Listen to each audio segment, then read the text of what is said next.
Good evening. I've got 6:30. I'll call to order this meeting of the City of Columbus Plan Commission, our regular meeting for Thursday, February 21st, 2019.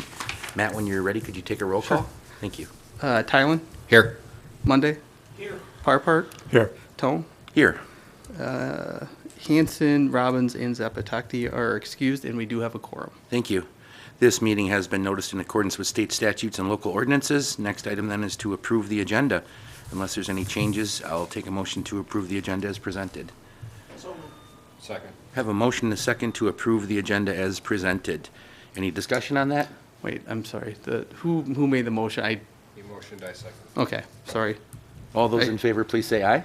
Aye. Any opposed? Agenda's approved. Next item then is approval of the minutes. Welcome, Mike. Take a look over the minutes if you have any changes or alterations on those. Otherwise, I'll take a motion to approve the minutes from our January 17th meeting. Make a motion to approve the minutes of January 17, 2019, Planning Commission. Motion and a second to approve the minutes from our January 17th meeting. Any discussion on that? If none, all those in favor, please say aye. Aye. Any opposed? Minutes have been approved. Citizen comments, I see no one present this evening for citizen comment. No unfinished business, so we'll go on to new business. Item A, which is a public hearing, the request of the City of Columbus for a zoning text amendment for Section 114-47 regarding the appointment of the city zoning administrator. Unless anyone's opposed, I will open that public hearing at this time. Hearing no one opposed, the public hearing is open. Matt, I'll turn it over to you. I think we reviewed this at the last meeting. Sure. This is a procedural Yeah. matter. So in your, this is on, okay. So in your packet, you'll see the proof for the paper, and it did run in the paper, on the two dates, the 2nd and the 9th of February. This is for, we discussed this at the last month's meeting. Essentially, when we had the switch of building inspectors from GEC, we had a meeting with Patrick and myself in GEC, and essentially, right now, the building inspector is our zoning administrator by our code under 11447. It designates the building inspector. And after talking things through at that meeting, we decided that it was best that the city change that to an appointed position. And essentially the appointed position would be mine for the time being. But then it gives flexibility rather than having a specific position. If it's appointed, it's a preferred way to do it. And this was at the recommendation of City Attorney Johnson. So tonight we're having a public hearing to basically forward this recommendation to council. One of the things that I mentioned that we would do in the tasks, obviously passing the ordinance, that would happen March 5th. One of the other things I created in your packet is this zoning permit application. At this point, this would just be handed out to folks, mainly with the building permit. It's just a simple form to say, what are you doing? Is it a new construction? Is it an addition? If it's a multi-tenant, you're going to have multiple uses. So you're adding a use to an empty space. If you're doing anything to your parking lot, that would trigger a need for this review. If you're changing the primary use of a building, or if it's if it's a vacant space and it's, if it's a restaurant, it's becoming a restaurant again, it's just a reactivation. So essentially, 3 things related to uses, and then everything else is kind of construction where it triggers some sort of review to make sure it's within our zoning code. As of right now, we don't have any sort of mechanism in place to make sure when people go through with a building project that what they're doing is actually within our code. It's just implied when we give our building permit that because we gave you our building permit that you're meeting our zoning code. So this is just a way to make sure that when development occurs in the city, that happening within the rules that we have in our zoning code. So property information is pretty vague, or pretty general, property address, parcel number.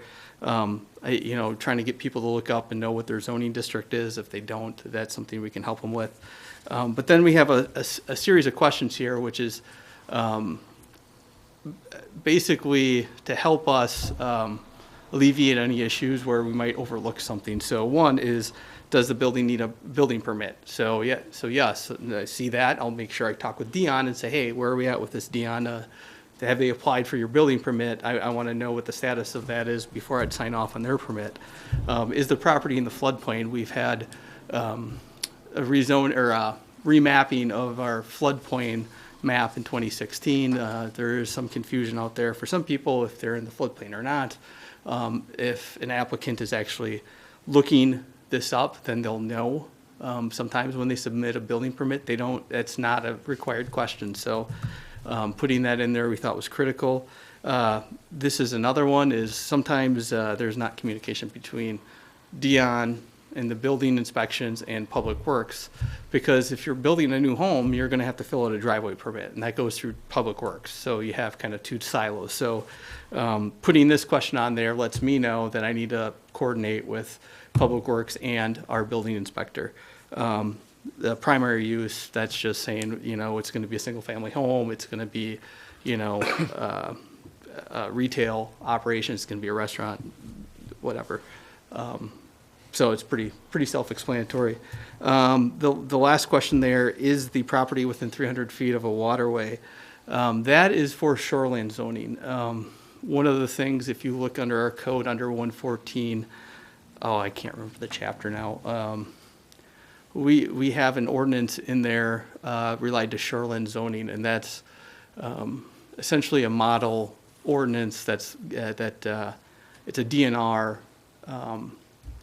requirement. So if you're within 300 feet of a waterway or 1,000 feet of a lake, shoreline zoning applies to that land. Well, we don't have a lake. I just put 300 feet of a waterway. If somebody puts that, then I know I need to check shoreline zoning against their application. So that I just put that in there as for my references, so I know if they check yes, that that I can make sure they're meeting our shoreline zoning. Yes, Ed?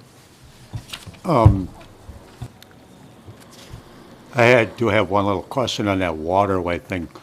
Are you talking a waterway or a water flowage that's a free-flowing stream? Because a waterway, the interpretation of the word, is just something that uses to bypass water in a situation. We're using I use waterway because it ends up being a navigable waterway as DNR defines it. So not many people know what a navigable waterway is or how they define it. So I just kind of left it more general. Now, granted, I'm going to be double checking all of this, but I kind of want the applicants to think of this stuff as they're doing their, doing their work and, verifying, oh, yeah, geez, I am in the floodplain.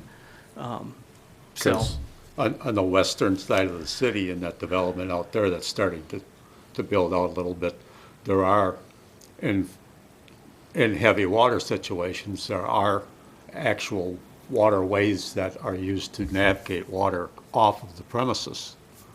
yeah. You're right. This language in the code is based on NR 115. NR 115 looks at the state definition of navigable waterways. In Columbus, it's Robbins Creek, it's Second Ward Creek, it's the trip to Second Ward Creek, and it's the Crawfish River. So we could fairly easily on the zoning map take the bank of the waterway offset at 300 feet and actually have a graphical representation of it and not have to have it be open to interpretation. And that would satisfy the requirements of this code and any parts of NR 115 that would be applicable. So you don't think, I guess, you're okay with the question, though? Or should I just, is that too much?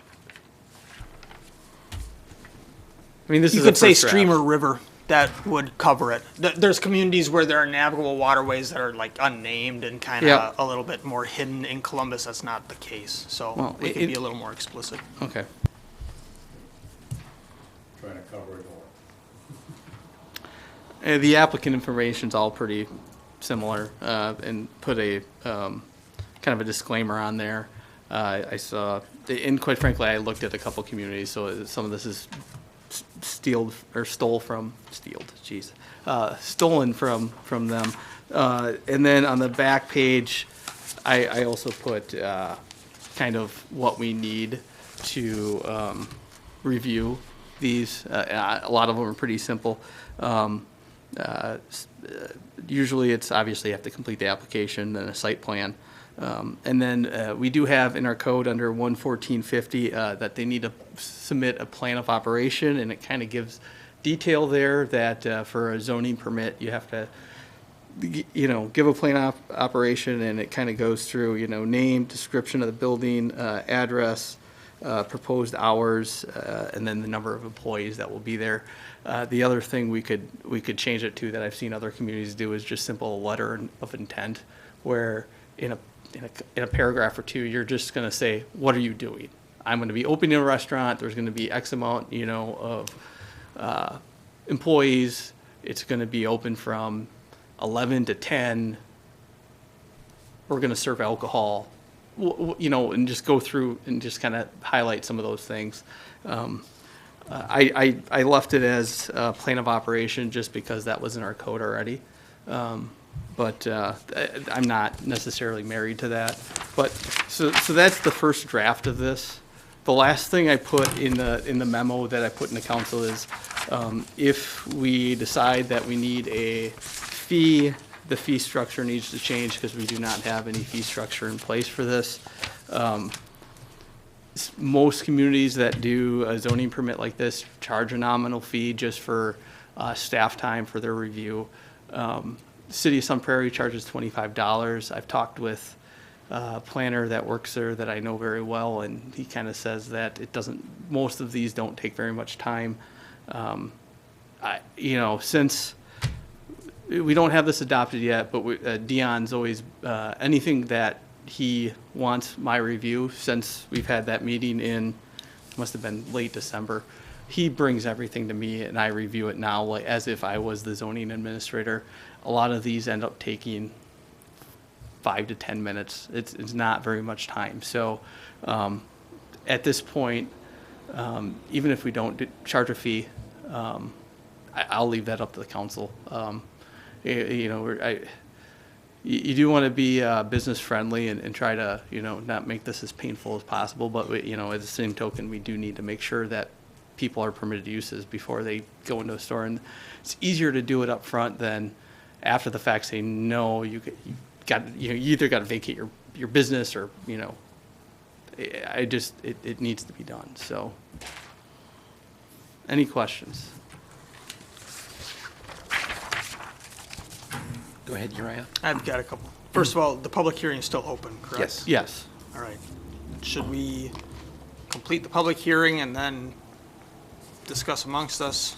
How should we do this procedurally?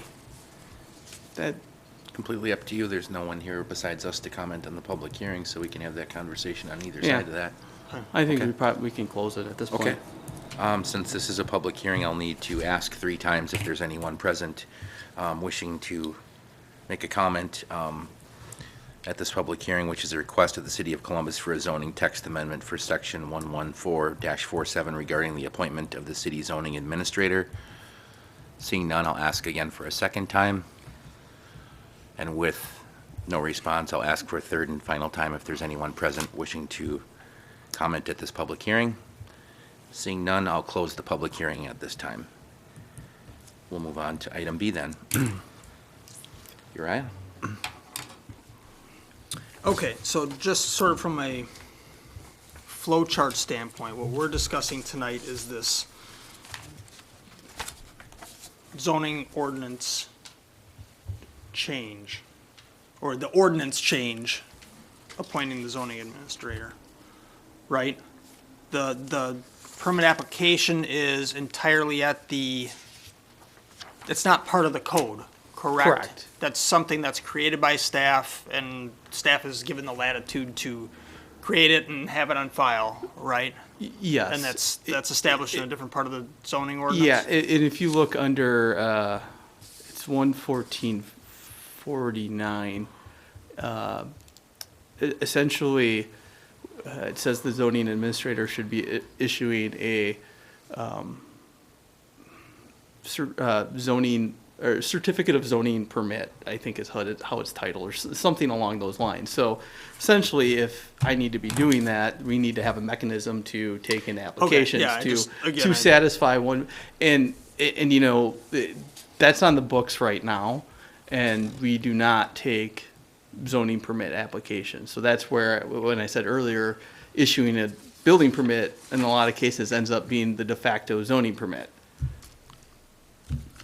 Right, which shouldn't be the case on the advice of the attorney. Yes. Right, okay, right, okay. So, all right. No, I'm very much in favor of this. You talk about some of the sort of miscommunication issues here that have led up to needing this. The zoning administrator could be appointed as you, it could be the building inspector. It's got to be explicitly appointed by the council. I think what happened in the past was the building inspector wasn't maybe quite aware that they were also the zoning administrator. It wasn't That would be- explicit enough is that what would the be problem correct. was. Right. When So I it could start- still be the same person. They just need to be told both titles. Is what it boils down to. Yes, but GEC, General Engineering's already said that they do not want that responsibility just for the liability part of it. Right. So, it kind of comes back to being city staff, and obviously my position right now would be the most logical spot. But, you know, as I said, having it by appointee kind of gives you the flexibility, you know, if I leave and, you know, my position, you know, doesn't become planning and development, it becomes, you know, it's in its third iteration, and every time they've hired somebody, it's been different. So, it gives council flexibility to appoint a more appropriate person if they see a more appropriate person, so we'll find one.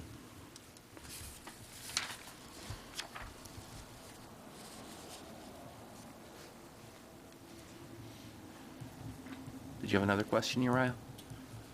That's it on the code amendment. I have some sort of formatting things about this that I'll suggest to you later, just as. Okay. But one thing, sorry. One thing I thought you might want to add here, sort of in the same vein as this, is the driveway permit required? You might want to have a check off for, do off-street parking requirements apply? I don't want it to, you know, end up going to the nth degree on this thing, but that would be something that an applicant may not be aware of up front. You know, because that's based not only on like building and floor size, but also on use, right? So these things come through your office or the office of the zoning administrator Yeah. for changes in use. Yeah. So that might trigger a change in off-street parking, and they'd want to be aware. It's possible, right? Yeah, but our parking table's pretty general, so if it's a retail, I mean, it would have to change from like a retail use to an industrial use, or a retail use to like a office use. Actually, the retail to an office is probably the more common, because, you know, you'll see, even when you look at our downtown Well, storefronts, a lot take it of under them are- advisement, but Yeah. if we're trying to capture Yep, things yep, no, that makes are, that an applicant might not be aware of, Yeah. that'd be one. Well, but I guess the bigger things, and maybe we don't need to put floodplain and waterway on there. I'm one trying to catch things that need communication between me and other people. So building permit, driveway permit. So I need to talk to DPW, or I need to talk to the building inspector. The other ones are just making sure that I'm checking it in. So, I mean, that could just turn into an internal checklist for me, rather than asking the applicant, which may or may not make sense. We just, we thought of as a fail-safe, because we had some issues with the floodplain, since the 2016, floodplain map was changed, that we're trying to find ways to alleviate that. So that's why we have it on there, but. But an applicant might bring this in with a lot of blanks, like, oh, I don't know I- where it is, right? So you can Yeah. that can all get filled out, Yeah. they can be made aware, then they can Yeah. sign it, and then it's clear for everybody. Okay, and now that I'm thinking through this, maybe it's just better if I have a checklist that's internal, rather than relying on them. So, Jason? Well, I was just thinking of your internal checklist, and I ran into this. I don't see anything on here if it's like new construction or even additions for covenants to see if it sits in a covenant. I know that's county, that's not city, but it would be nice to ask, yeah, you know, does this property lie in a, you know, neighborhood association or whatever? So Okay. they can go ahead and check that before they start building. I don't want to create like a longer checklist necessarily, but I appreciate your comments about the approach of use. I feel like that this could be beneficial where someone buys a property and they're assuming the use is not changing, but perhaps it is, like the parking issue you brought up. For instance, if someone starts a home business out of a residence, if they filled this Well, application out and there's they a parking they impact. would have to go through the conditional use permit process. Okay. So I mean. That would be caught part- there? Yeah, so, Okay. so part of this is also, you know, when people come in to fill this out, I mean, it's gonna, they might not fill this out, they might come in and talk to me about it, and then I realize, I'm like, hey, no, this kicks you over to the conditional use, which makes, because I'll have the power to approve these. I still anticipate that I'll have a monthly report to Plan Commission, just so Plan Commission knows what's being approved, just so it's not like I'm in my office, like, you know, doing it, you know, I want to have some sort of accountability and report to a group, and I feel like that's probably the easiest way to do it. But if it triggers a conditional use, then it'll come to this group, and they'll have to do a Class 1 public notice, or if it's rezoning or whatever, I mean, but this is kind of the intake, or the way I envision it is the intake, and it gets me to realize where I need to kick some of this stuff, so. And quite frankly, I've already had a thought of, maybe I just revise all the application forms and put them into one. Because when you look at them, we ask for almost the same stuff for each one. And then maybe have a handout that goes, okay, you're a conditional use, this is what you need to provide us. That needs to be looked at, because I know some of our forms haven't been updated in some time. And it's not really clear, when we make these forms, who has to approve them. I don't know if it needs to go to council, or if Plan Commission can just approve them. I would assume that Plan Commission can approve it. But I don't see anywhere in our code where it says who approves the forms. That's why I was asking before, if it's in code that delegates staff to create one and maintain one, then it's a done deal. Yeah. It doesn't have Well, to I get just- cycled through here Yeah. or anywhere else. Okay. But, I mean, this still can come back to this group. You know, I can create a draft to work with, and then it can always be revised at a later date. Yeah, sorry, I guess what I'm getting at is that if city code delegates it to staff, you can bring it back here or not at your Yeah, okay. That's I your, gotcha, sorry. desire. Jason, did you have another comment? Oh, I'm sorry. I think when I look at the checklist here of new construction, building addition or expansion, addition of primary use, parking lot expansion, a lot of these have a lot to do with what a building permit would already kind of spur, right? Yeah. If someone's building new construction, there's going to be a building permit in place, and so would you be utilizing this zoning permit application parallel to the building permit? Oh, yeah, no, Okay. I anticipate, or I expect to put this in a packet with the building permit, so when they pick it up, they know they're filling out both. And so then the other question is, if there's no building permit required and someone buys a property, but there may be changes that take place at the property and the use, can this be given to them? I'm kind of looking at, can this be used as a catch-all for other things? He's talking about parking. One other big part of the zoning is signage. It's all over the place in the code, and there's a lot of confusion about that. Well, And unless there is someone a comes in- oh, sorry. Unless someone comes in with an application for signage, and someone just decides to change the sign on a building, there's an assumption there. But if you have a checkbox for signage or parking, you kind of have more of a net Yeah. to be proactive. And I think I heard you say that up front is, we'd rather kind of address these issues before someone just assumes that they can do certain things, especially with the historic downtown. There are some issues with signage that I've Yeah. heard about, but I think there's an opportunity here to let Yeah. people know Yeah. what is permitted or what isn't. Because if you want to look for a specific sign ordinance in our ordinance, it is all over the place. It's hard to interpret, so. In part of the discussion with GEC, I will be reviewing signs Okay.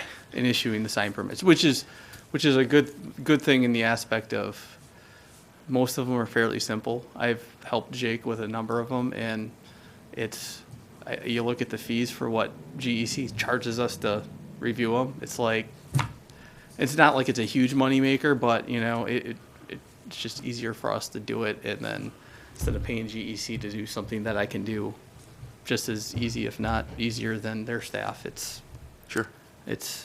so yeah, sheds and fences are two others that they wanted us to take over, and we agreed. So sheds will be easy, fences can be not fun, but and to a large extent, I've already been helping GEC with those issues. So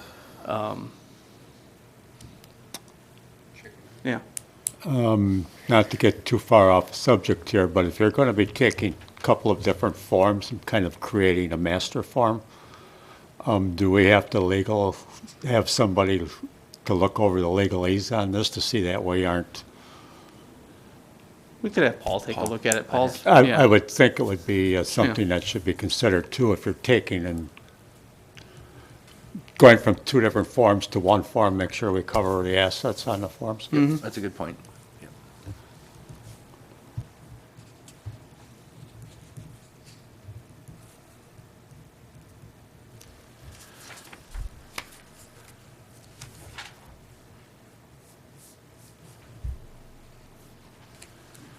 So I guess that's information on the actual form or the application, and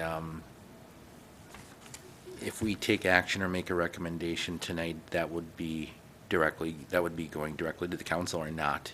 Yeah, no, Okay. it would. Okay. And- Would you still want to and- bring the form back to the and- plan commission for review, though? Correct. Okay. In the interim, I will just tell Dion, Dion's been already bringing everything to me that needs some sort of zoning review. So I will just continue to do so, and until we have an approved permit, an approved fee structure, we'll just operate that there's no fee for this and there's no application for it. I'll just have to keep some sort of record that I reviewed and approved something, even though there's no. And the other thing I still need to probably create is some sort of mechanism that will give, the certificate to, whatever business that's going in saying, here, this is your zoning permit, or this is your zoning certificate that says you are a permitted use and you're good to go from the zoning perspective. Because right now we don't do that, and we should. Okay. But regardless, we can still go through the process here outlined for the appointment of the city zoning administrator, and you can Yes. still continue to work on the application process. Correct. Since we don't have one currently. Yes. Okay. Yes. All right. All right, are there any more questions for Matt on this? If not, then we can make a recommendation to the council on the request of the City of Columbus for a zoning text amendment for section 114-47 regarding the appointment of the city zoning administrator. I'll recommend to council that they adopt the proposed ordinance change as written. I'll second that.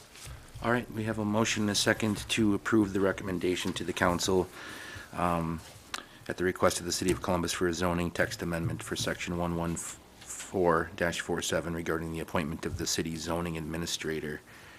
Any discussion on that? If not, all those in favor, please say aye. Aye. Any opposed? All right, motion passes. Thank you. Then we can move on to item C, which is review and discuss the initial draft of Chapter 3 of the Columbus Comprehensive Plan. So as we're kind of rolling around, along here with the comp plan, this is the housing chapter. This is probably one of the easier ones to write because it's a lot of tables and breaking down the tables. I find a lot of this data kind of interesting, just kind of looking especially at our future. Housing's a big component of Columbus growing. With that, we'll just start. The first paragraph there is just a brief overview talking about what we're going to be talking about. And then I always like to have a previous planning efforts. Really, there isn't, the county doesn't have I didn't find a county housing plan. So really the two main documents that are going to be referring to housing that I looked at was the Columbia County Comp Plan and the city's previous comp plan. So you can see there the highlighted are goals that the county had and the goals the city had for housing. I just thought those are just brief overview from what I got from those plans. Those plans had a lot of the same tables you're going to be seeing here tonight. One of the other things that where there are programs out there, I try to include some information. Now, this isn't an exclusive list. One of the things I'm going to be doing as part of this plan is making sure I have a somewhat exhaustive list of every resource that's out there. And I did talk a little more generic in these sections because, this plan is going to be written and it's probably not going to be amended probably until, I would think it will come through in 2022 after the census and just kind of refreshing the tables. But, there's a good chance that some of these programs under WIDA or under, renewal or what's the other one? It's the Central Wisconsin Community Action Council. They're going to change over time. But, WIDA's got programs where they can do loans, construction loans, and there's a variety of programs that they have through them. The other two end up being more low-income type programs. They're a multi-county setup. Both renewal and CWCAC serves Columbia County. So people in the city of Columbus obviously live in Columbia County, so they're eligible for those programs. Any questions on previous plans or programs? Not hearing any. I will move on to housing statistics. As I was reading through this, it dawned on me that there's probably a couple more tables I would like to add. One would be having the owner occupancy breakdowns. I thought I had that, or I was looking to add that, and for whatever reason, I guess I missed that table. And then persons per household, which I think is another interesting stat. Generally, that you'll see that over time, that the number of people in a household's gone down over time. I have those tables in a spreadsheet already. I just need to plug them in and write some text up. So without further ado, we'll get going here. Table 1 is housing units. This is just kind of a look at over time from 2000 to 2017, the total housing units. And you can see for Columbus, we've had a 20% increase in housing units, which is slightly higher than both Columbia County and in the state of Wisconsin. Digging deeper into some of these numbers, looking at Table 2, looking in through a lot of this chapter, I use the Columbia County and Wisconsin to compare to Columbus. Later on, when we get into some of the rents and the values, I used also Dane County, primarily because and a lot of it's coming from some of the outreach we've done so far with the the Roadmap 2050, and you hear a lot of, oh, Columbus is affordable. So I thought it was important to show that, because it's affordable, but it's affordable mainly in comparison to Dane County. So having that Dane County stat in there kind of gives you a good frame of reference of, well, how much cheaper is it to live here than it is there. So you'll see that later on. But in Table 2, one of the things that really pop out to you is this is housing units by year built. And in Columbus, 35% of the housing units were built before 1939, which is much higher than the state or county, which it isn't a surprise considering the historic nature of our city. We do have multiple historic residential districts. So that number really didn't surprise me. You can also see that the 60s, 70s, and 2000s were kind of the biggest booms, if you will, for as far as highest percentage of the total housing units built for Columbus. Moving on to Table 3, this is a breakdown of the housing units in a structure. So one of the things I just want to clarify is one unit detached versus attached. So for a while, I thought it had to do with garages. So I did put kind of the definition in here.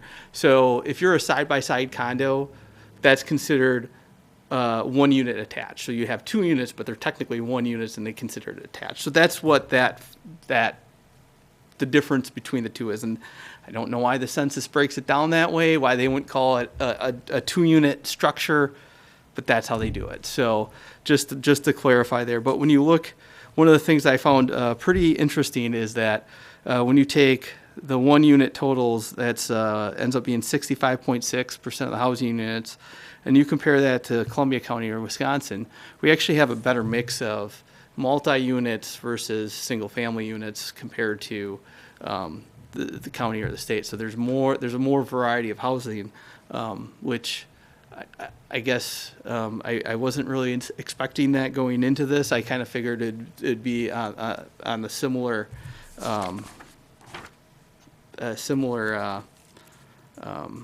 as the county or the state. So I thought that was somewhat interesting. Moving on to the next page, Table 4, housing starts. So this data is collected through the General Engineering, who's our building inspector. They send out reports every month, and at the end of every year, obviously, it's just a culmination of everything that happened that year. So I've taken the time to go through everything from 2010 on, and those are from the reports. Anything before 2010, those numbers were in our last comp plan, and I have no way of verifying them, but they said they were from permit reports that they had previously, and I don't know when we hired General Engineering, but I only have data going back to 2010. So I left it in because it's a good frame of reference, and the numbers seem to be reasonable with what we've had. So, and the other thing was, so that's why there's no multifamily number of units built before 2010. So if you look, over this time period, we've had 198 single-family homes built, 44 multifamily homes built. So it's an average of 13 homes built a year. You do obviously notice a downturn when shortly after. I mean, I know the Great Recession occurred in 2009, but really we didn't feel it until a little later than that. You see 2011 through 2014, there was only 5 homes built. The last 2 years, though, it's picked up. You see 23 homes, which it's the highest that we have on record going back to 2004. I'd be curious to see if going back further, how that ranks. Looking at the multifamily units, we've only had 44 built in the last 8 years. A lot of these have been quadplexes or fourplexes that they're generally kind of out off of at Sturgis and Warner, kind of out in that neighborhood. There was a few duplexes and quads that were built out there. But one of the things I looked at was since 2010 that there was 95 homes, single-family homes built, and 44 multifamily homes built. And you kind of look at the breakdown, it's 68-31, so it's still pretty much similar to the breakdown that we had in Table 3. And the other thing I wanted to note was that there is some margin of error and there is some lag time with some of this ACS data. So if you look at housing units built by year in Table 2, from 2010 to 2017, it says there were 70 units built. Well, when you look at the primary data, it says there's 139 units built. Now, granted, you also consider the last 3 years, there were 66 units built. So the ACS is a 5-year snapshot and it's a 5-year sample. So some of that data is clearly off by what has actually happened. And over time, it will correct itself. But I just wanted to make that note. And I'm sure you know, Uriah, about ACS data, but it's a 5-year sample.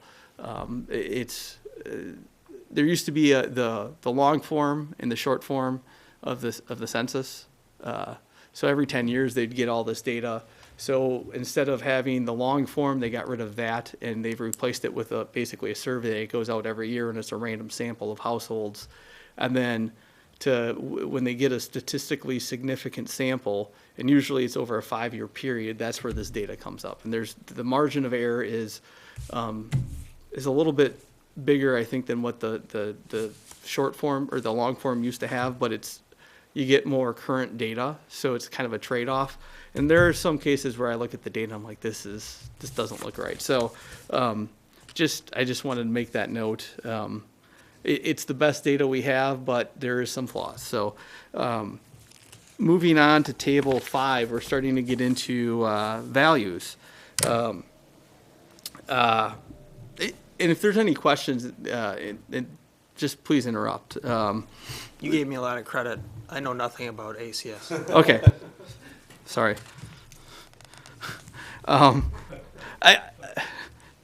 You're nodding. I thought you. Yeah, okay. Sorry. So Table 5 shows the median value of owner-occupied housing. You can kind of see the trend. The number we saw in 2017, we haven't quite seen a rebound from, according to the census data from kind of the Great Recession and the impacts that had, whereas Columbia County is increased, and you can see Dane County is basically $100,000 more than the city and much higher than both the state and county as well. So I thought that was kind of an interesting comparison. So this is where, I mentioned earlier, we're going to compare ourselves, not only the county and the state, but Dane County, because Dane County's, from the edge of our city, it's 2 miles over the border. From downtown, it's like 5 miles. But it's key to look at that. Looking at rents, the median rents that we have in there, and you can also see that Columbus is slightly higher than the county, but then you look at it, it's in 2017 it was $789, and that's almost $200 less than what the median rent is in Dane County.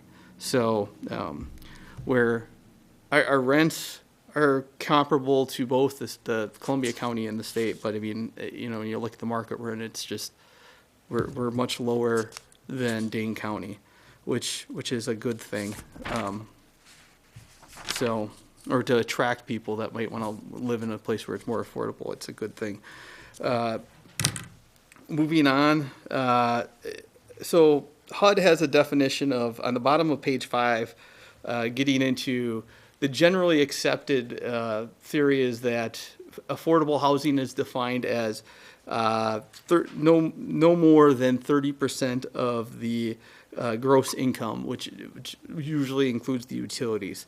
So in the census data, they have what they call the selected monthly owner cost as a percentage of household income. So there's tables in the U.S. in the American Community Survey, and when you're on American Fact Finder.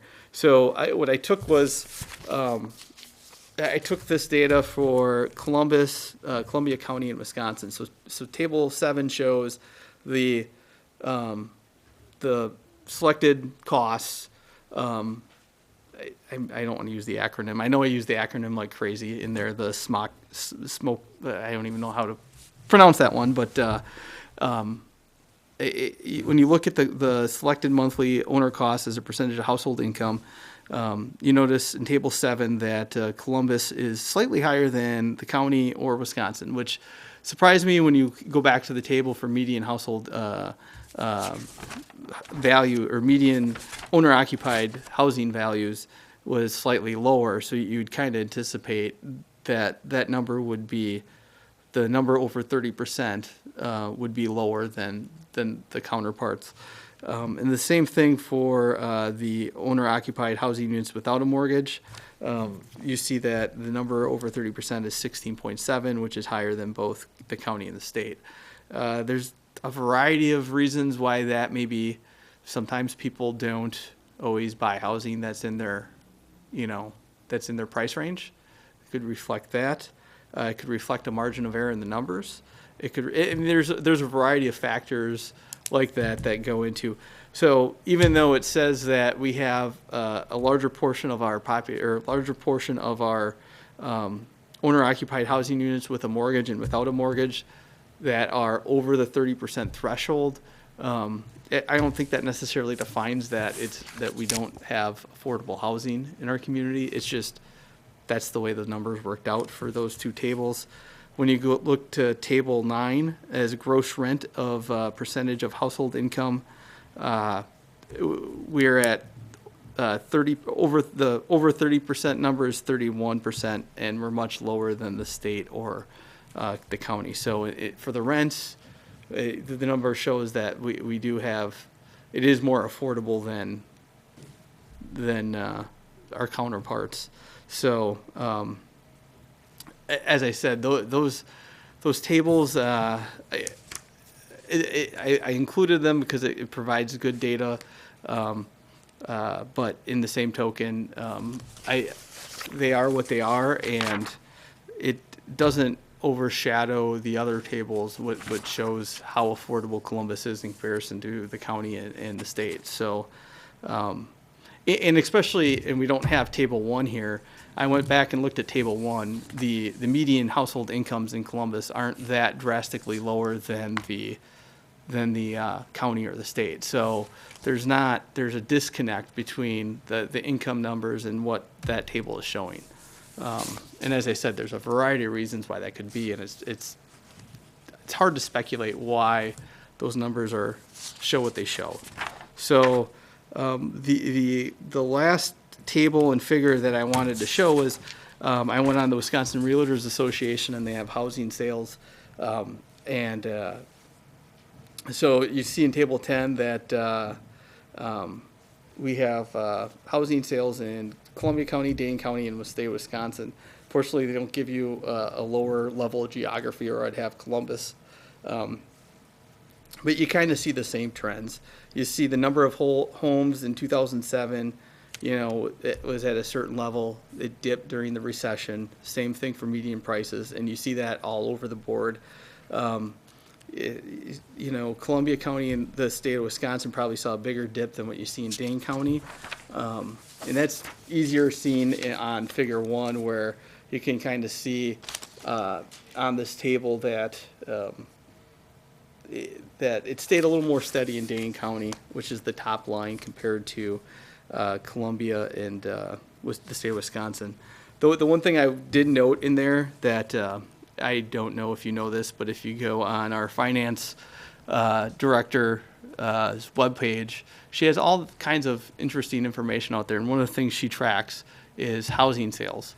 So I took her spreadsheet. Now, I don't think it's an inclusive list of all the sales, but I figured there was a large enough sample there where you could get a median housing sale to at least get something to say, in 2018, this is what it was in Columbus. So if you notice in that last paragraph, it's 183,000. So the median sales in 2018 were slightly under what we had at the county. I think the county was at like 190 and 198. So maybe not slightly, but it was less than what the county had. But as I said, that wasn't an exhaustive list of all the home sales. But I just wanted to get a frame of reference for myself and then also for you guys. I thought that was helpful. Obviously, you see at the bottom of page 8, as we get more feedback, we're going to have goals and objectives and policies. As I've said in previous meetings, we're waiting to get more community feedback before we develop any sort of goals, objectives, or policies.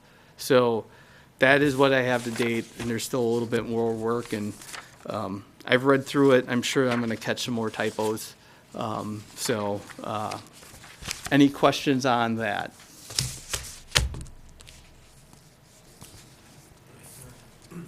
I was curious about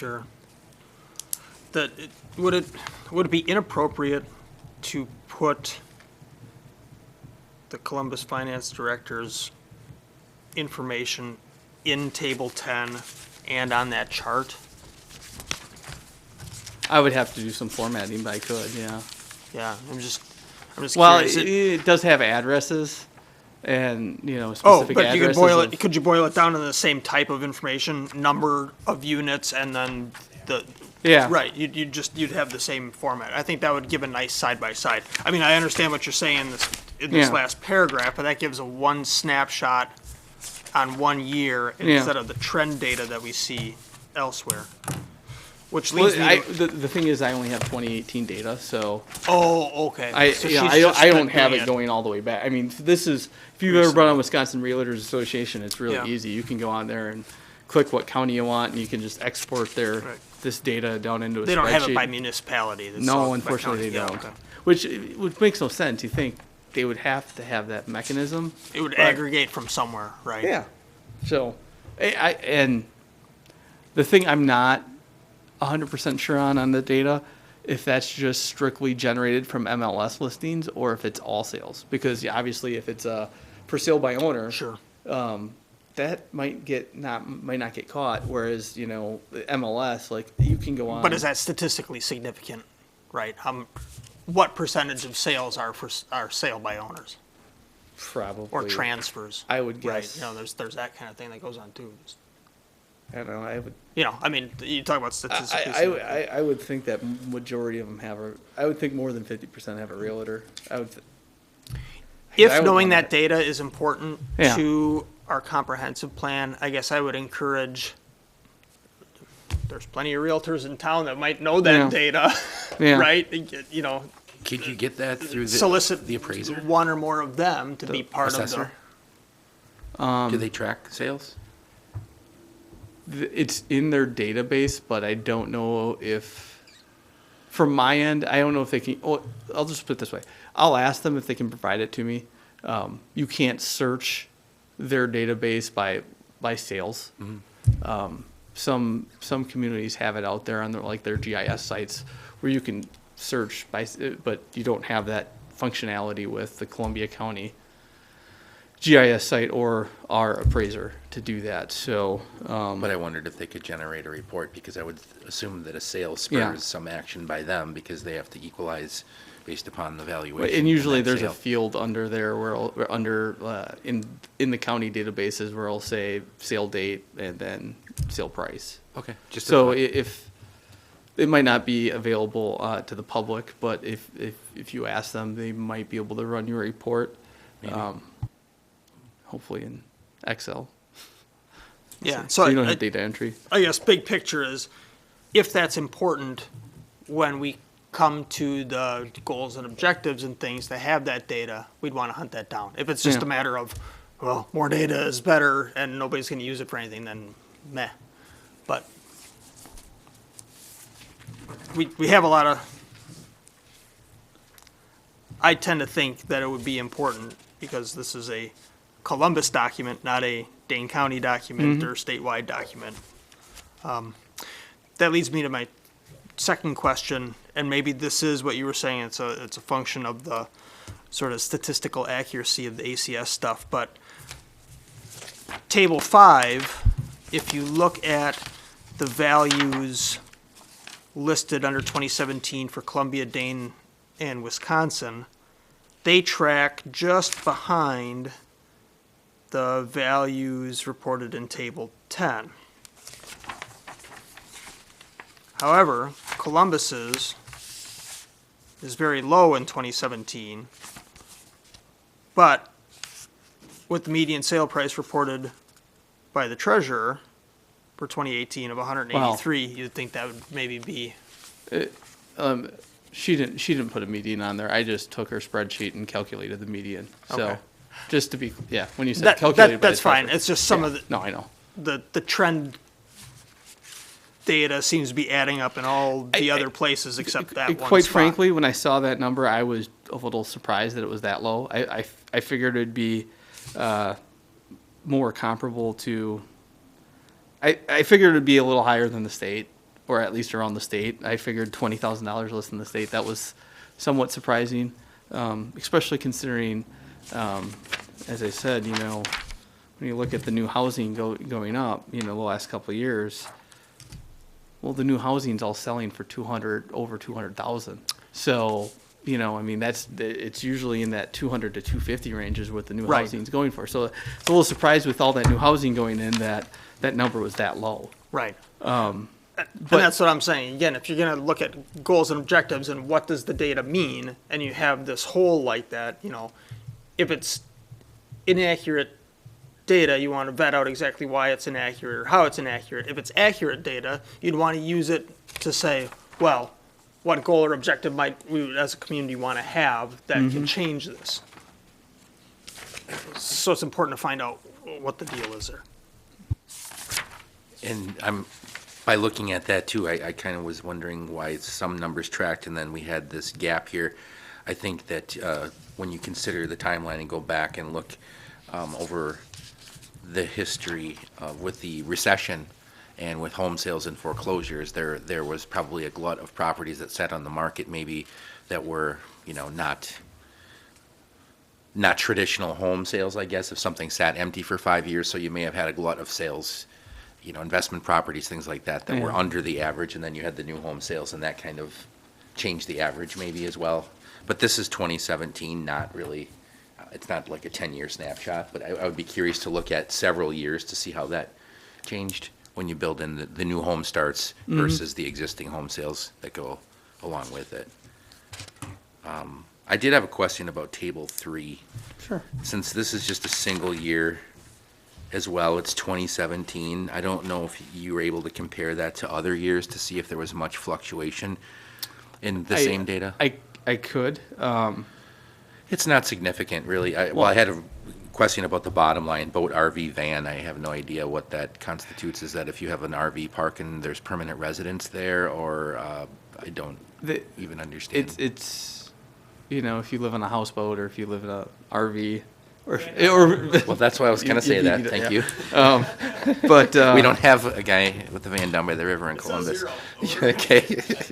But yeah, I mean, because technically people could live in a boat, and it's just that's. I don't think it really applies much to Wisconsin. All my time doing comp plans, it's just you'll leave it in there because Okay. it is what it. The other question I had was about the attached or the detached. In a lot of older homes, they may have been constructed 100 years ago as a single-family residence, but they've been turned into A duplex. A duplex, so it would be considered two homes in one, and I don't know if that's accounted for in this data as you're looking at it, really. Not that it even really matters, I guess, but Yeah. you can interpret those numbers a little bit because of that. Yeah. I'm not really sure how they tabulate this data. It's done through the census, though, so it should be done Correct. per address. Yeah. Okay, all right, thanks, Matt.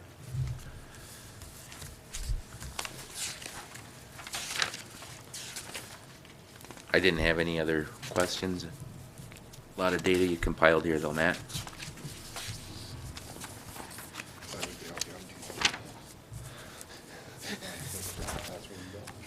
Well, yeah, lots of spreadsheets. All right, unless there's anything else, are we ready to move on to item D? Seeing no objection, we'll move on to item D, discussion on the future zoning text amendments for 114-73. Okay, you gotta go to the color one. Matt's given us some tables. He's got some colored So- copies if you don't have one of those, which is a bit easier to read. So I was saying, before, does everybody have a color one? Here, I print 8 copies just in case, because I realized not everybody has a color printer, and the ones I put printed for people didn't have I thought I printed in color, but as I was reading through it, I guess I didn't. So I was mentioning before the meeting that our zoning code needs some updates in some areas, and one of the critical places we need it is 11473. This is a table where I look to when somebody comes to me and says, "Hey, I want to put a restaurant in this area. Can I do it?" And you look and you say, "All right, you're zone B2, and you're, oh, I see a P, you're a permitted use, or C, you're a conditional use, or if it's blank, you're not permitted to do whatever you're proposing." So this table needs to be updated. And as I said, if you look at the top, I2, you see is in red. And that's because, for whatever reason, when we created the I2 zoning district, we never updated this table. I'm not really sure why. One of the other things you don't notice that I've fixed here is that at some point in time, we changed the designation from Central Business District to Central Business District 1. And the actual zoning designation, that's B3, used to be B1. So I caught that, and I'm like, wow, so I've caught that and fixed it, and I've used it internally just because I know I could figure out what it was, but it needs to be formally changed. So that's kind of just talking about the districts at the top. And just for reference, the R district is not residential, it's recreation. And then when I actually read it, it's more of like the public or institutional type uses. There's no, I'll have to double check this, but I do not think we have very many properties zoned R. In fact, I don't think we, well, maybe the parks are zoned R and then everything else isn't, but somewhere along the line, we got rid of any sort of public institutional type zoning. So if we wanted to bring it back, it's already in place. We wouldn't have to pass an ordinance to create it. We would just probably have to change the title of this, and that's a discussion for another day. Just going through this quickly, if you see red, I either added it to a permitted or conditional, or I changed conditional to permitted, or it's a new use. And then also for your reference, I just essentially copied and pasted for the time being. Anything in I1 is eligible in I2, which it doesn't really give any distinction between the two districts. And the I2 district is the general industrial district, and the I1 is the city's light industrial district. I intend to, when I have more time, to kind of go through and try to I guess weed out how we want to differentiate between the two, or if we want to do it at all. But I'm going to go through and kind of hit on some of the high points. Matt, what is C1? No, that was Conservancy. Okay, thank you. So yeah, so RD is rural development. It ends up being a placeholder. It ends up being primarily ag type uses within the city. In a lot of cases, when we annex land in, RD is the placeholder zoning unless, at the time of annexation, unless the petitioner asks for a different zoning, it just becomes RD. So that's predominantly on the west side of town. You'll see a lot of RD zoning. Obviously, R1 is single family, and it gets smaller lots as you progress. So R1 is bigger lots, R2 is more medium lots, R3 is the smaller lots that is traditional of the near downtown, the older part of town, where you have your 50 to 60 foot wide lots, is the R3. R4 is our multifamily district, but also within the multifamily district, it does allow for smaller single family lots. R5 is the mobile home district. Central Business District 1's downtown. B2 is the Highway Commercial District. B3 is the, we call it the General Commercial District. It kind of ends up being the leftover commercial areas that are not out by the highway or not downtown. And then I1 and I2 are the industrial districts, and as I said, C1 is conservancy. So just kind of going through, I'm trying to hit on some of the high points here. Second floor dwelling units and mixed-use buildings. I think it used to be conditional for Central Business District. I changed that permitted. Obviously, we want, if it's a mixed-use building, having residential on the second floor is something we want. Trying to hit on some of the bigger ticket items. I did under commercial and office uses at the bottom of this first page. It was in the highway commercial district and the general commercial district. There were conditional uses for banks. I don't see why we wouldn't just have permitted uses for banks in those districts, so that I have that proposed change there. Going to the top of the second page, one of the big things that jumped out to me is under retail establishment adult in our industrial zone. That's actually a permitted use right now. And that's not common. Most communities at least have it as a conditional use. So I left it in there as permitted. I just wanted to bring it up to this group for discussion. If it was my opinion, I would put it probably at least at worst conditional use, so you can put some conditions on it if somebody applied to us for that type of use. Yes. Sorry, I guess I need to know, I was under the impression that is this a consistency check? Is what you conducted here a consistency check? In other words, you simply changed this table to match what was written out in code, or are you also making suggestions of what should change in the code? Both. Okay, all right, sorry, I thought this was just a consistency check.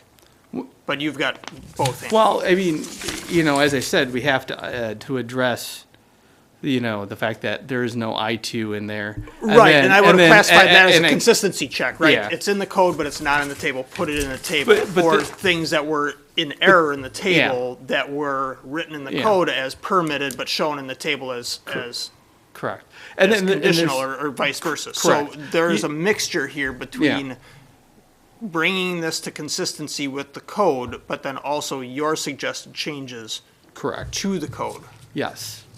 One of the examples, or one of the things I know is, further down, hotels. Hotels are a conditional use under the highway zoning district, the highway commercial district. I don't know why we wouldn't just have that as permitted use. Wouldn't we want to have hotels out by our highway? That seems like a logical conclusion. Right.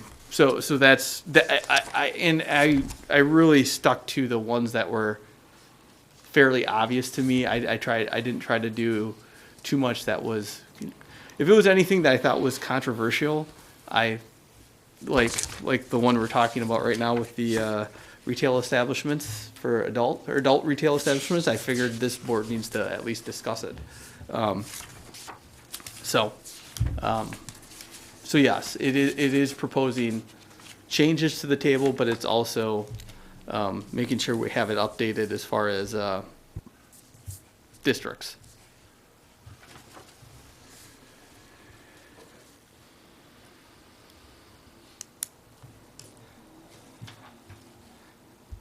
Any other questions, or should I keep trucking along, or? The adult entertainment or retail, what is it? Retail It says establishment, retail adult. establishment adult. And there's definitions for all these uses in our code. I had to go through this table a couple of years ago, and I don't remember how many changes were made, but there was a request for quite a few changes. You'll probably want to talk to Paul Johnson about this one. Oh, yeah, no, because have you? know that I've already emailed this to him. Okay. So he's looked at it, and Okay. he's in agreement that this is essentially the low-hanging fruit that needs to be. Okay. One of the things that needs to be fixed almost immediately for our zoning code. I mean, there's other things, but. I don't know if Um, you're required to provide a permitted use or if you can provide that as a conditional use for something like that.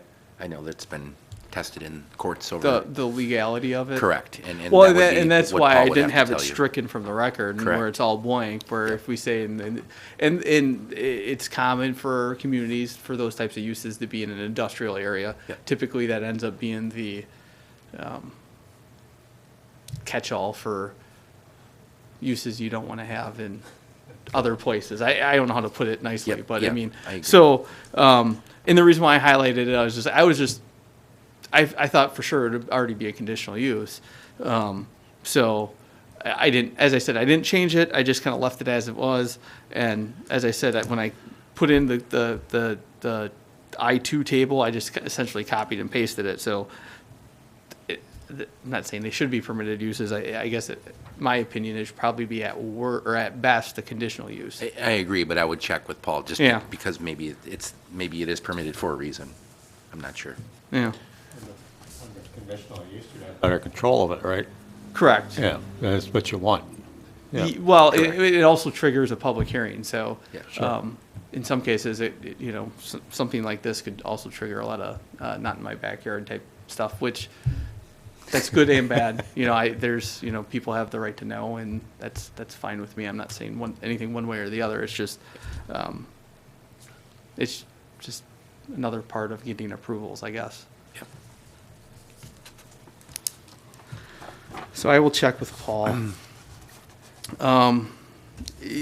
Going down the same page, under hospitals, actually, I missed this. I noticed this earlier. Our hospital's zoned B2, and according to this, it's not a permitted use. And first off, I don't, it goes back to not having the institutional zoning for any places, so I put that as a permitted use, because there's no reason why we shouldn't have that as a permitted use for the hospital. One of the other changes I had was, if you go down to the bottom under animal services, for animal grooming, I put permitted use in the downtown area. I've heard from a few people that that would be a business that people would welcome in the downtown area.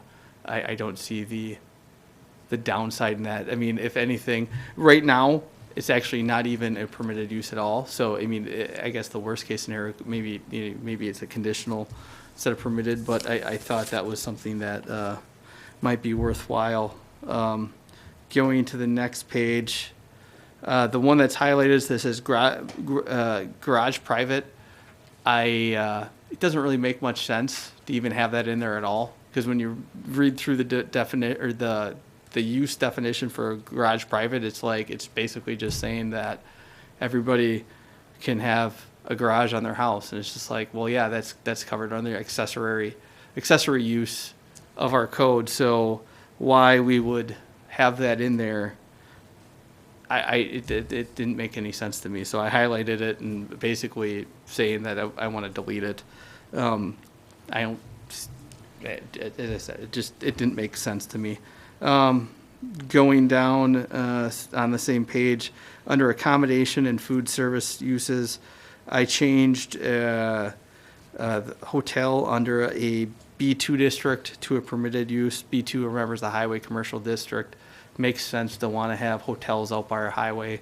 I didn't change the other.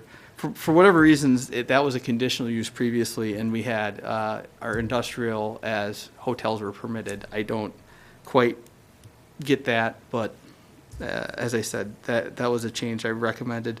The other one is kind of a related type use would be, did I not? Would be the fast food establishment. It was a conditional use in the R2 or B2 district, and I thought that fast food is a good destination for the highway commercial district, so I put that as a permitted use. And granted, just so you know, this is a draft, and I'm not, I probably need to go through this line by line a couple times before we get something that is ready for an ordinance. Under entertainment and recreation uses, we're also back to entertainment establishment adult. So it's a permitted use in our industrial zone.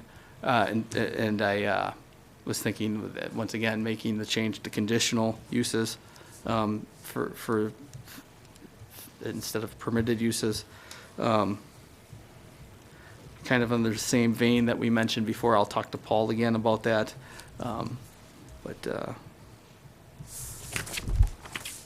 Going on to the,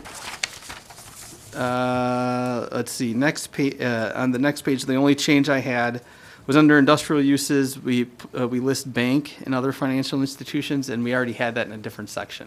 So I for redundancy, I just removed it because it doesn't make sense to have it in there twice. And that was all I've caught so far. As I said, I probably need to go through this probably maybe one more time before I would bring it to this group for a public hearing. So I can't imagine that this would come back in March for a public hearing and an ordinance change. It would probably be after a couple meetings of discussion. This is just meant to give you a first glance at it and just have some discussion on what we think should be permitted or conditional, and get me at least talking to Paul on things you guys have questions on. So, as I said, I already sent it to Paul, and he thought it was a good first step for the new zoning administrator to fix some of our issues in our code, because there's things that need to be updated. I guess my first question is, what do you have to include in this table? I mean, are you obligated to include certain things? Because there could, if this table's been around for 50 years, there are things that don't exist anymore. There's things that will exist in 10 years that we haven't thought of. But I guess I'd ask Paul what you need to include or what you don't need to include. The other thing you can always put in the ordinance is there's a catch-all where it could come to, or something where the zoning administrator thinks that the use table doesn't accurately reflect what the proposed use is. It could be a conditional use coming to this group or something of that lines. The other thing is if it's not permitted in this table, technically they still can go to the Board of Zoning Appeals to appeal this table. Typically, since I've been around, most of the Board of Zoning Appeals have been issues regarded to either setbacks or lot coverage. There hasn't been any, usually it's related to building, not, building something, not uses. So,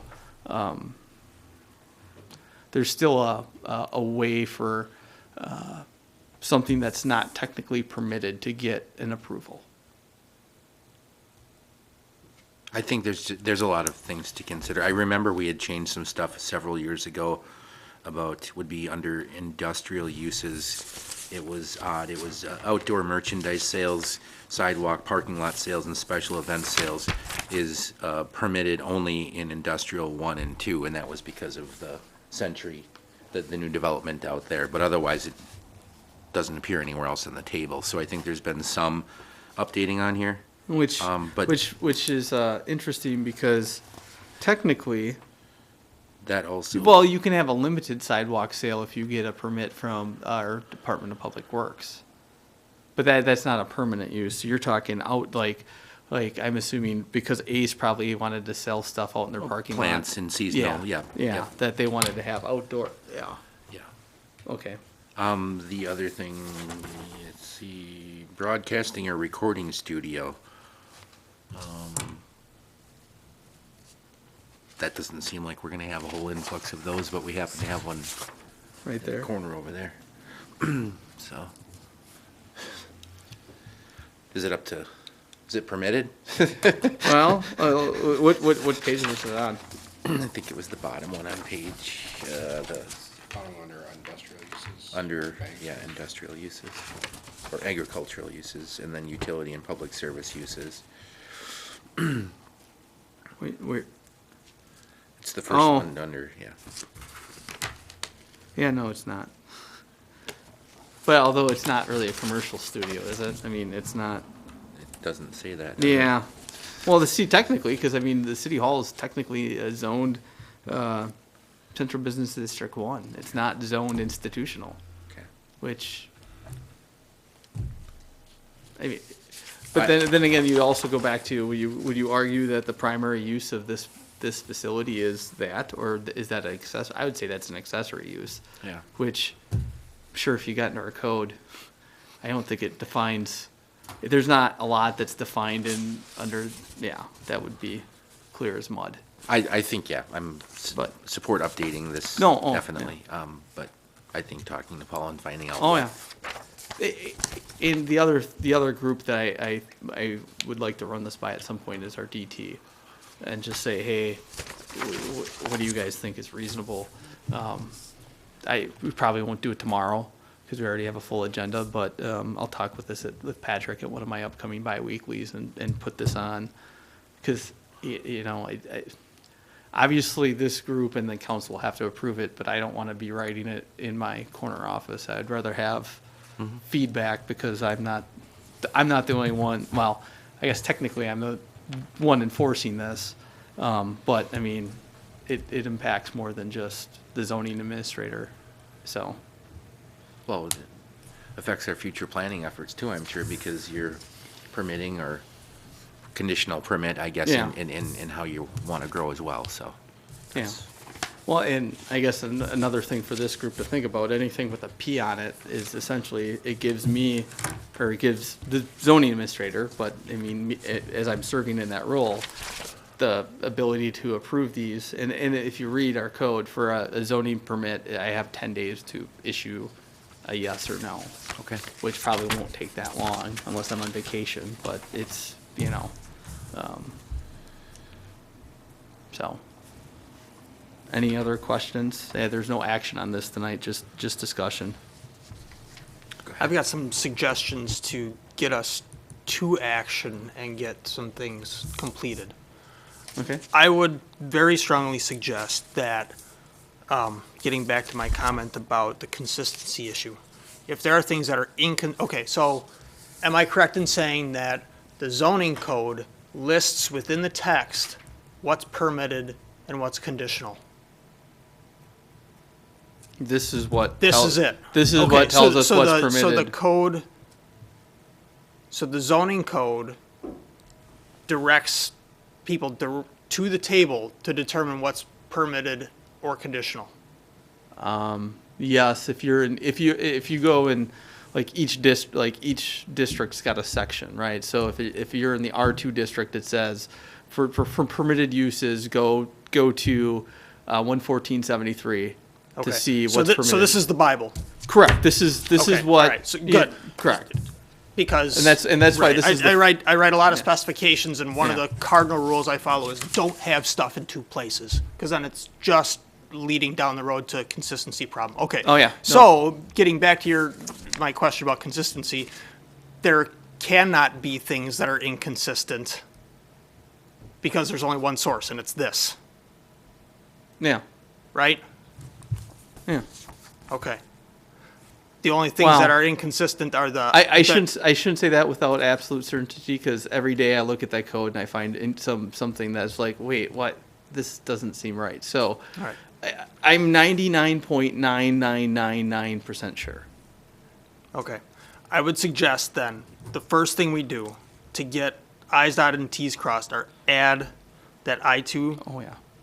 part, take out that line about the banks, right, that Yeah. is in the wrong spot, right? It's duplicate. Yeah. And, The private garages made no sense because they're an accessory use. I don't know why they would be in this. but see, it's defined in the code. Yeah. Right. But see, the thing is, though, that getting back to your consistency, so garage, they say permitted use. Well, technically, in a residential district, you can't build the accessory structure before the principal structure has started to be built. So if you have a lot and you just want to put up, if you have a lot that's Hang on, zoned residential. Time out. What I'm trying to do here is get us focused on small pieces instead of I should back up and say, I think this is great. This is definitely what needs to be done, Yeah. right?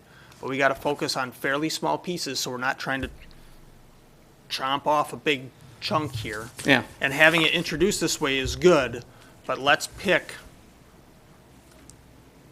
the low-hanging fruit, First. right? And have a few baskets of low-hanging fruit all lined up so we can deal with one every other month, right? Yeah. If we can say, next month, there'll be the proposal on the table to change this and this. And then the month after, we'll hold the public hearing for it and get it changed. That way, there's consistent progress being made instead of kind of a juggernaut like this. Yeah, no, I understand. I guess I did get the sense from our city attorney that he'd rather have this table all done at once rather than having 5 different ordinances to do it. But if this group feels otherwise, that's fine too. I don't care how it gets done as long as this table is easier for me have to the enforce. conversations in pieces Yeah. and have one full adoption later. That's No, I'm too, fine with that. but Yeah. it's tough to discuss literally 20 different things No, I hear at you. any one meeting, right? So There's no reason that we can't continue the conversation Yeah. as a plan commission before we make a recommendation to the council. to right, take- right, make a and wholesale I'm change. proposing the structure for those conversations. Sure. Right, converse about 3 things each time, make the Close. decision, and then Yeah. go. Okay. So I guess what I'm proposing then is look at this. Next month, I'll have it on the agenda again.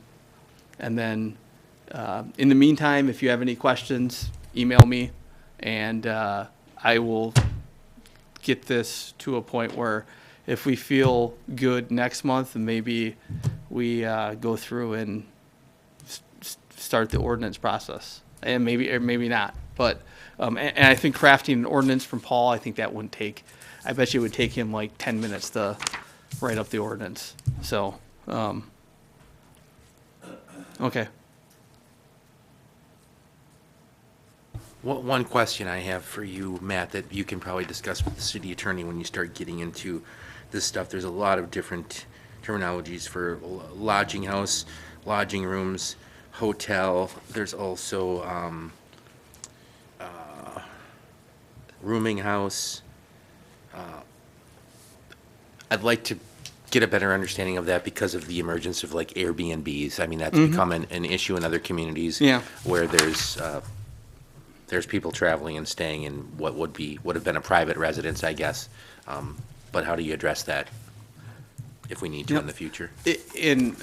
As I may or may, well, as each of these uses, if you go to 114, I think it's 11409, but don't quote me on that. We had in that part of our code, we define all of our uses that are in the use table. So if I want to know what the city actually means by, I'll try to find not an easy one. Well, we'll just say outdoor storage of more motor vehicles. What do we mean by that under the automotive use, under that section? You know, I can go onto, or under commercial and office uses, I can go in there and say, this is what we mean by that type of use. More often than not, when I've worked with businesses on this in the past, it's been pretty like, it's a restaurant, you know, or it's a gas station, or it's a, you know, whatever. It's a pretty simple use. So I haven't gotten to a lot of complicated ones yet, but I mean, it's going to happen at some point, and that's why we have the table, and that's why we have the definition so clearly in that section. So, and you're right to you know, we do have many different like, do we really need to have a section that says fraternity, sorority? there's probably not going to be a frat or sorority in Columbus. You never know. But yeah, it's not likely. Wow. Yeah. Yeah. Well, technically, it gets back to, There's a consistency thing right there, right? We define it, and yet It's there's not- no district in which it's allowed, not Yeah. even conditionally. Yeah. That's the point. what's Why the have it point on the what- list? Yeah. I was just thinking the same thing. Yeah. So, okay. We do have watchman/service quarters as a conditional use in 4 different districts. I guess I'll have to look at the definition of that, or how likely that is. But again, it doesn't seem, Is there any industrial, the only thing I can think of is like, is there an industrial, I don't think any of the, it's also under recreational. yeah. Which would maybe be if we had a lighthouse. Yeah, I'm not really sure why that is, but, Well, I think this will be a nice Yeah. project to Yeah. tackle. It needs to be updated. Yeah, oh, yeah. It's going to take some time. yeah. So we can bring this back as old business or unfinished business at the next meeting and keep chipping away at it. Yeah, I'll keep it, well, actually, I haven't finished business, I'll keep it there. Although, depending on, who we have, and if we have public hearings, we might want to just table it until later on. Okay. Because this is probably a good end of the night discussion, rather than keep people waiting while we Sure. hash this out, because it's, This isn't fun? well, I don't mind it, but, I mean, somebody who's waiting to get their public hearing on Sure. Understood. Lord knows what, might not want to sit through this.